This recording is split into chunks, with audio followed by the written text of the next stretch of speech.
everybody. Man, Ignite has been off the chain this year. I'm very proud of the content that we've been churning out. I've been learning a ton. We've gotten more tactical this year than ever. And today's going to be really fun because we're going to get to talk to one of the best DSO marketers in the country. And obviously I love DSO for many reasons, not just because a lot of our clients are DSO, but because DSOs, dental groups, for those of y'all not familiar with DSO, dental support organization, they consolidated and retailified many years ago. So their advertising and marketing is generally best in class when it comes to multi-site provider type stuff in healthcare. So I'm really pumped.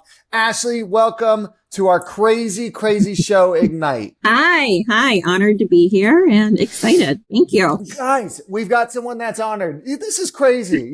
This is so cool. Honored. I'm honored to be here because I get to learn. This is where I get all the tips and tricks, and then I post them on LinkedIn like they're my own ideas. But really, I stole them from you. Ashley, where do you work? So I am the head of marketing at Smile Partners USA, and we are a dental service organization in 5 markets. We just closed 2 more offices in Chicago, so we have 112 locations now all over the United States. 112. How many are individual brands? How many brands do we have? Oh my gosh, that's such a great question. You're really testing me. 100. So we do have, we have about 5, 6 that are group that are spread across the 5 markets. And then the rest will be individual brands. So branding identity is huge for us and definitely a focus that we have for this year. Yeah, House of Brands, not easy. So you have a bunch of onesies. You have a clinic, Alpharetta Comprehensive Dentistry, that is here in my town. Is that where you go? Listen, I don't really go anywhere, you can tell. So those jumpers look pretty good. I'm gonna say thank you. They're not veneers yet, but Gina keeps telling me to get some. There is one that's even closer, and they are DSO as well, but they are like a minute from my house, and so I go there, and this one's like 15 minutes from my house, same town, but anyways, it's sprawled out. But it looks good, and you've got a lot of brands, a lot of domains to run, and a lot of marketing to deal with. So this is fun. Okay, Ashley, head of marketing. What else is the team comprised of? Skill sets and how many people in marketing? Oh my gosh.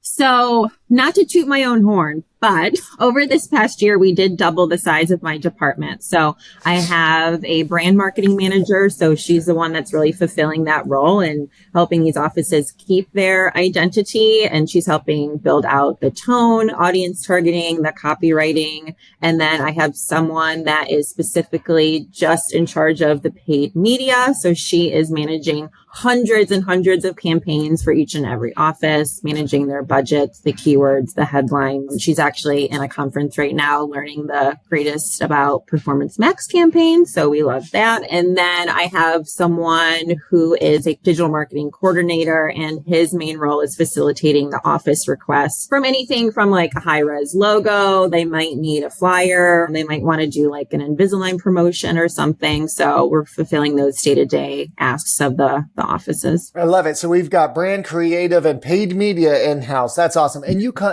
know a ton about SEO. And so you're the owner of the SEO minds there, of the SEO strategy, I should say. Okay, got it. Yes.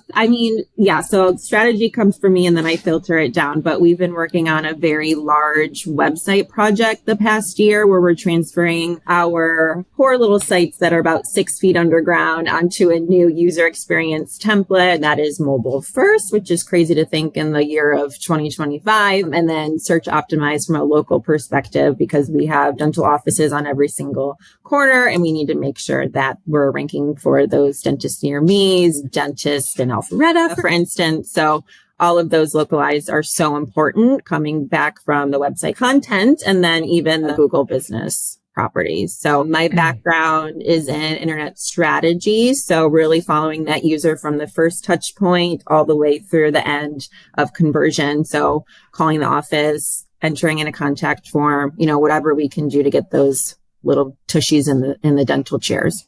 Get the tushies in the chair. We're going to talk about full funnel advertising and reactivation, all that kind of fun stuff in a second. You mentioned dentists near me. Have you changed any of their names to dentistnearmealpharetta.com? I saw my colleague sent me this under Planet Fitness. There's a business and they changed the business name I'm looking at the picture she sent me now. Best nail salon near me. Yes. Best nail salon. I've seen that and I'm like, Oh, what yeah. year are we living in? Is this Black Hat SEO from the 1980s? Actually, it's kind of funny because one of our groups in Alabama, they're dental associates near me. So guys, it's only going to work for like a year and then Google figures it out. Stop. The yellow pages still cracks me up because that's why everybody was like AAA painting and AAA HVAC. It was because you would get opened first in the yellow pages. AAA would be the first one. So now we have the new version of that. Anyways. All right, back to marketing. I love that you have some of those things in-house. I always advocate for creative strategy needs to be owned in-house. So does marketing ops. Keep the tech and the brand in-house and outsource a lot of things. Y'all have kept paid media in-house too, which is really cool and interesting. And you're realizing, hey, listen, there's PMAX and LSAs and dental and all this kind of fun new stuff in dental. Let's go learn. And so she's out there learning. And I've chatted with her. She's incredibly bright. That's fun. And guys, if you go that route, your Ashley needs to know digital very, very well. Needs to know digital very, very well to keep up with all that kind of stuff.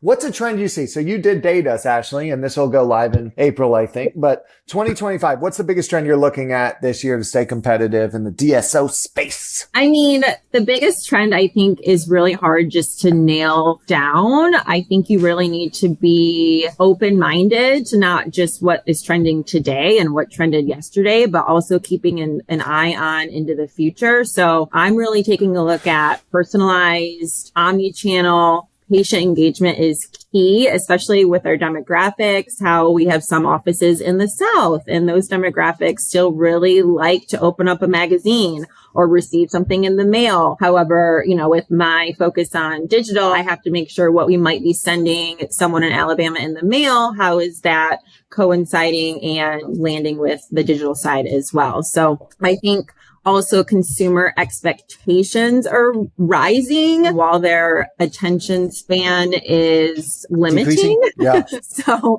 how do we keep, that top of mind by leveraging maybe some like AI driven personalization? While I don't love AI and I really don't want it to take my job someday, like I don't want to sleep on it. And we do need to utilize it, whether it's help with like patient calls and screening and how we're pulling sentiments and how we can take that and learn from the specific keywords that the AI is pulling from those phone calls and how we can utilize that within our marketing. And then obviously SMS and email is huge. We want to meet patients where they are on social media. And then of course, like with all that in mind, really being transparent and driving patient loyalty through that acquisition. So something that's really top of mind for me this past week and even going into this week was just re-engagement. And those campaigns are huge. I've been working with my team to try and re-engage patients who have missed or canceled appointments. So I get it. Everyone's busy. Sometimes we're going to have no-shows. We're going to have people that cancel last minute, but how are we continue to speak to them and stay top of mind? So, they are putting emphasis on their health and their mouth. If we're targeting that certain segment of those missed or canceled appointments, that may lead to some unsubscribes, but I'm okay with that. And I think at the end of the day, like that is going to lower our cost per lead, but also is going to help clean up our lists and abide to those TCPA regulations. I love it. So you're looking from beginning of acquisition to retention and really focusing on retention. I want to get to that in a second. That was really interesting that you said us people here in the South, we like to open things. I do. I'm a tactile person. I like to open something. And so you're saying you want it to match a brand. How the hell do you do that with 100 different brands? To send things out, direct mail pieces that are going to match digital, and this is going to do, are you reskinning? Like, how do you know generally, and is Alabama bucketed the same as Georgia? Hey, they like direct mail plus this, plus OTT. Like, how much do you segment? How do you do this at scale? It's really not going to be Alabama or Georgia as a whole. Like it's really looking at the individual offices. What are their needs? Did we just hire a new provider? Do we need to do a new provider campaign, put their face on the mailer, give them brand awareness and associate their name with the office? Do we need to, do some sort of promotion? Their schedules might even be full and they're booking out 60 plus days. That's not the office that we would want to send a mailer out for. Maybe we just bought a new office in that area. And again, we want to try and reach a different demographic. It's really a case by case different situation. And I can't say that like one thing that we're doing for an office works great for another. It's so different. And there's so much testing that goes involved. I would like to say that I have a playbook and for most, situations I do. But when you get down to the nitty gritty of like matching the print with the digital, the omni-channel, it's a case by case, situation depending on what's going on, behind the curtain in that office. Two things I heard that I really like there. No location is the same as the others. I mean, Georgia can be bucketed because where we live up here, yeah, it's kind of rural, but this is not the same as a really rural town and how they want to receive information and stuff like that. So she's looking at every location individually and whether they have a provider. And subtly, she did also say that she is monitoring capacity and not advertising and spending any time where they are already booked out 60 days, guys. Muy importante. I see a lot of advertising going to places that don't need it. The online appointments are showing 2+ weeks out. Please stop advertising there. All right, let's talk about, I want to talk about automation first. Are you guys using a CRM? I know dental has a ton of its own tooly things for this. Like what's the technology and how do you bucket people? Is it they got an implant, GD, they need to come back? Like, how do you keep it all straight? So tech, et cetera? For patient management system or CRM, like we utilize NextHealth for our online booking and then keeping track of all of our patient communication. That's where we send all of our campaigns. And then the offices also utilize Dentrix. So those two platforms, most of our offices. So those two platforms are constantly speaking together. But NextHealth is what I utilize for all of our patient communications. We just revised all of the verbiage for our appointment reminders and switched up those cadences because we're really trying to close that gap in that hole with the no-shows and the missed appointments, like I just expressed earlier. And I'm excited to see how that performs. That was just launched on St. Patrick's Day. So I'm going to collect some data for the next 90 to 180 days or so to see if switching up that cadence and when those patients are receiving the appointment reminders, if that's going to allow more time for them to let the office know, yes or no, I will not be there. I love it. I love it. Okay, data. You're going to collect some data. What are you going to be looking at? Everybody's always asking this, like what actually matters. And you guys run some traditional mailers and stuff. What data do you look at on the acquisition side? Can't really tell. Direct mail influence this. Like tell us what matters most to you in all of your marketing campaigns, retention and acquisition. New patient numbers. That's it. That's it. And it's something, guys. Oh, hallelujah. And it's impossible sometimes to say it came from this and this was the touch and all of that, especially in healthcare. Okay, Ashley, go on. So attribution is huge. And I'm always driving referrals. So we do utilize a couple platforms that break down that referral. So whether that lead came from a Google ad, whether it came from an organic, or whether it came from social media, or if they were direct, like they just directly called the office. And so I also have within our data analytics, those referrals and how they're broken out. So I can make very educated decisions based on that referral data and the attribution. But at the end of the day, like if you were to ask, our CEO, that new patient KPI is by far the most important. And then I'm looking at, again, those referrals, but then also like how much we're spending per lead and per acquisition as well. So I'm trying to figure out what is driving those dollars and then what is the most bang for our buck, so to speak, on that return on investment. And we've been testing a couple different things, like playing with third-party answering services to answer our new patient calls to see how they can help drive that acquisition when it's outside of business hours or during holiday hours, or the office may have closed for lunch.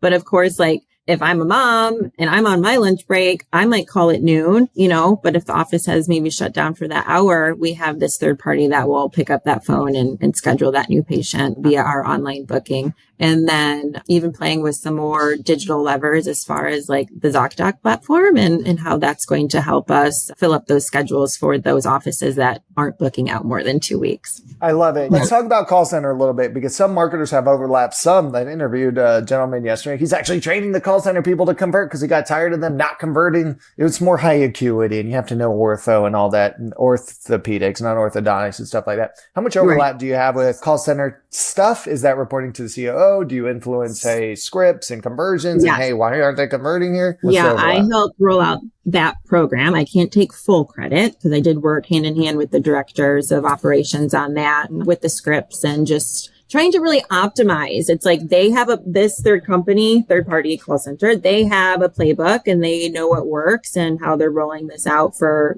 all of the other healthcare companies that they help with this program. But that doesn't mean what they're doing for everyone else works for us in our model or our culture, especially when, we have Dr. Jones, who's had, Patty at the front desk for 30 plus years, and they like to do things a certain way, but Patty doesn't like to answer the phone sometimes. So we need to make sure like that script matches, what that office likes to say. And then as well as like making sure that the services that they're offering match exactly whatever the call center is saying as well. Yep. Come on, Patty. Those are fake names. Patty's actually my mom's name. Damn, Mom, pick up the phone. It's lunchtime. Somebody needs a damn tooth. So I love it. And I know you're a big proponent of proactive health education. I think the country is starting to learn dental health is health. And so you guys are low acuity though. I always wonder like how much is it investing, educating the community on dental health? How much time do y'all spend on it? Or mostly just lower funnel, grab them when they're looking for a dentist?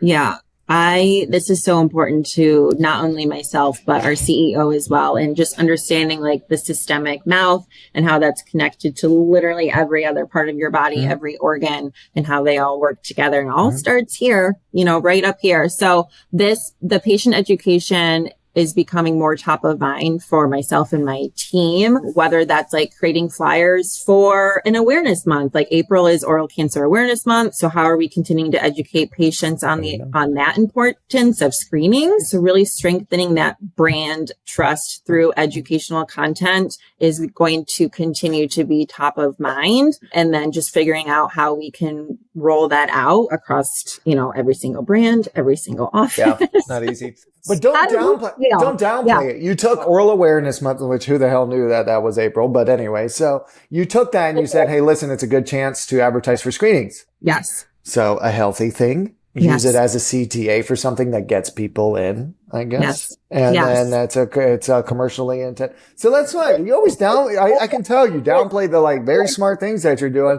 This is good. And so guys, you can use an educational piece to drive people into the top of the funnel. I love that. I think the important part there is just like, cause that can be scary. Oral cancer is a little scary. So like not utilizing that educational content as a scare tactic, more as like, awareness and sense of urgency and like, hey, we have the proper tools in our offices to do these screenings. Like ask how we can help you today, Yeah. It is scary.